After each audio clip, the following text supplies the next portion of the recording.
আসসালামু আলাইকুম। আপনারা হয়তো অনেকে চিন্তা করছেন এই ছেলেগুলো কি করতেছে, কি চাচ্ছে? আসলে এই ছেলেগুলোর দেশকে নিয়ে ভবিষ্যৎ পরিকল্পনাটা কি? তাদের পরিকল্পনা অনেক ব্যাপক। আজ থেকে ৫ বছর পর এই দেশ কিভাবে পরিচালিত হবে তারা এখনই তার পরিকল্পনা করে রেখেছে। কেউ কি চিন্তা করতে পেরেছেন যে তারা রাজনৈতিক দল হিসেবে তৈরি করবে? তাদের এই বিভাগীয় বা জেলা পর্যায়ের সফরের উদ্দেশ্যটা কী? তাদের এখন কেন এই সফর করতে হবে?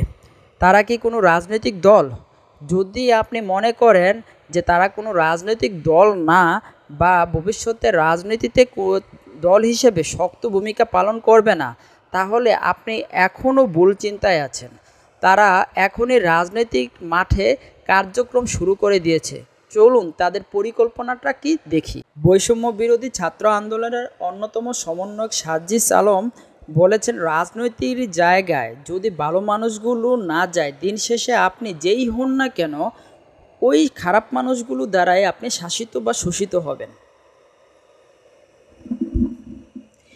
সার্জিস আলম বলেন, আপনি যদি চান যোগ্য মানুষগুলো, মেধাবী মানুষগুলো দেশের কার্যক্রম পরিচালনায় যাক, আপনি যদি চান দেশের তরুণ প্রজন্ম, শিক্ষিত প্রজন্ম ওই সংসদে গিয়ে আপনার জন্য নীতি নির্ধারণ করুক, তাহলে হয় আপনাকে রাজনীতিবিদ হতে হবে আর না হয় রাজনীতিকভাবে আপনাকে সচেতন হতে হবে। কারণ দিন শেষে রাজনীতির বাইরে কিছুই নেই। ছাত্র জনতার উদ্দেশ্যে সার্জিস আলম বলেন, আপনাদের হয় মেধাবী বা দক্ষতা সম্পন্ন হয়ে রাজনীতিতে প্রবেশ করতে হবে অথবা রাজনৈতিকভাবে সচেতন হয়ে উঠতে হবে। রবিবার বিকেলে মুন্সিগঞ্জের সরকারি হরগঙ্গা কলেজ মাঠের প্রাঙ্গণে ছাত্র জনতার সঙ্গে মতবিনিময় সভায় সার্জিদ আলম এসব কথা বলেন। সার্জিদ আলম তার বক্তৃতায় বলেন, আমাদের বাবা মায়েরা সারা জীবন আমাদের স্বপ্ন দেখিয়েছেন ডাক্তার হতে হবে, ইঞ্জিনিয়ার হতে হবে, এই সমাজের যে পেশাগুলোর মর্যাদা আছে সেই সব হতে হবে। আমাদের বাবা মায়েরা কিংবা আমাদের অভিভাবকরা এই স্বপ্ন দেখায়নি যে আমাদের ভালো রাজনীতিবিদ হতে হবে।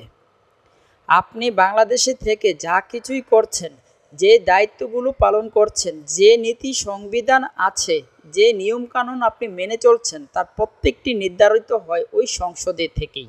মতবিনিময় সভায় সার্জিস আলম বলেন, বিগত সময়ে পুলিশ কিছু কাজ করেছে যা তার বাহিনী এবং তাদের নৈতিকতার সঙ্গে যায় না।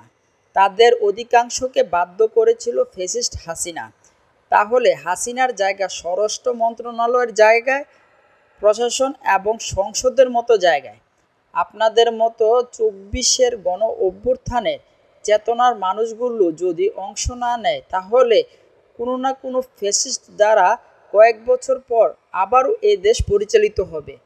এই সময় সার্জিস ছাত্র জনতার উদ্দেশ্যে বলেন, আপনারা কি এমনটা চান? যদি না চান তাহলে আপনাদের হয় মেধাবী এবং দক্ষতা সম্পন্ন হয়ে রাজনীতিতে প্রবেশ করতে হবে অথবা রাজনৈতিকভাবে সচেতন হয়ে উঠতে হবে।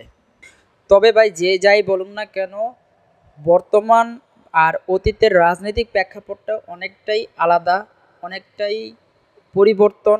আর অতীতে যারা রাজনীতি করেছে তারাই সকলেই নিজের চিন্তায়, নিজের পেটের জন্য, নিজের স্বার্থের জন্য রাজনীতি করেছে।